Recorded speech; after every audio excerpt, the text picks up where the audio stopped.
कृष्णाय वासुदेवाय हरे परमात्मने प्रणतः क्लेशनाशाय गोविंदाय नमो नमः। ओम नमो भगवते वासुदेवाय नमः। आप सभी को कार्तिक मास की हार्दिक शुभकामनाएं। कार्तिक मास प्रारंभ होने जा रहा है। यह माह बहुत ही पवित्र और भगवान विष्णु जी की अति प्रिय मास है। कार्तिक मास में की गई पूजा, दान, पुण्य, कहानियाँ आदि सभी का एक विशेष महत्व है। इस मास में की गई सभी पूजा, दान, पुण्य, व्रत, इन सभी का अक्षय पुण्य प्राप्त होता है। तो आइए जानते हैं कि कार्तिक स्नान का महत्व, पूजा विधि, व्रत, कब से कब तक कार्तिक स्नान किया जाएगा। कार्तिक स्नान का महत्व। सूर्योदय से पूर्व उठकर पवित्र नदी में स्नान करना चाहिए। अगर संभव नहीं है तो घर में ही पानी में गंगा जल डालकर स्नान करना चाहिए। इसे ही कार्तिक स्नान कहा जाता है।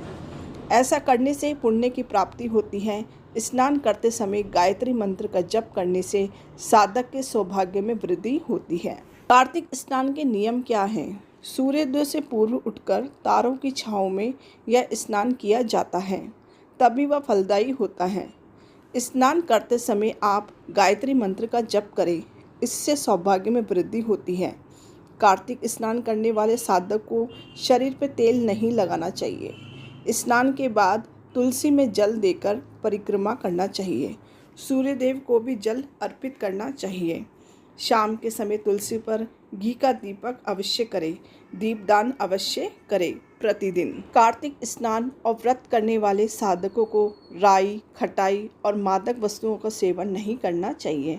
तो आइए जानते कार्तिक मास कब प्रारंभ हो रहा है। कार्तिक मास 17 अक्टूबर 2024 शुक्रवार से शुरू हो रहा है और 15 नवंबर 2024 तक रहेगा। कार्तिक स्नान से जुड़ी एक पौराणिक कथा जो भगवान विष्णु को त्रिविक्रम रूप और राजा बलि से जुड़ी है। पौराणिक कथा के अनुसार एक बार भगवान विष्णु ने कार्तिक मास में कश्यप ऋषि के आश्रम में निवास किया था।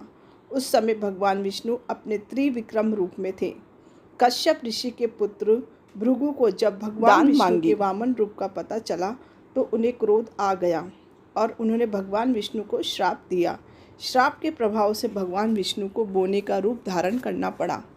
भगवान विष्णु ने बोने के रूप धारण कर राजा बलि ने 3 पग दान दे दिया। अपने 2 पगों में भगवान विष्णु ने स्वर्ग और पृथ्वी को नाप लिया और तीसरे पैर से उन्होंने पाताल लोक को नापना शुरू करा। राजा बलि के गुरु शुक्राचार्य को डर हुआ कि भगवान विष्णु पाताल लोक को भी नाप लेंगे, इसलिए उन्होंने राजा बलि का अपना पैर वापस खींचने के लिए कहा। भगवान विष्णु ने अपना पैर रोक लिया और राजा बलि को स्वर्ग का राजा बना दिया। इसी दिन से कार्तिक मास की शुरुआत हुई और कार्तिक स्नान का महत्व स्थापित हुआ। रोजाना कही जाने वाली कहानियाँ: पीपल पतवारी की कहानी, सूर्य भगवान की कहानी, तुलसी माता की कहानी, लपसी तपसी की कहानी, 7 बार की कहानी, कार्तिक महात्म्य का एक अध्याय अवश्य सुने। पंचभिखु की कहानी, लक्ष्मी जी की कहानी, गणेश जी की कहानी, शालिग्राम जी की कहानी। तो कार्तिक मास का लाभ उठाएं। तो आइए कार्तिक मास में प्रतिदिन ब्रह्म मुहूर्त में स्नान करने के पश्चात स्नान, दीपदान, पूजन करके इस माह का लाभ उठाया जाए। इससे हमें ईश्वर की समीपता प्राप्त होती है। ओम नमो भगवते वासुदेवाय नमः।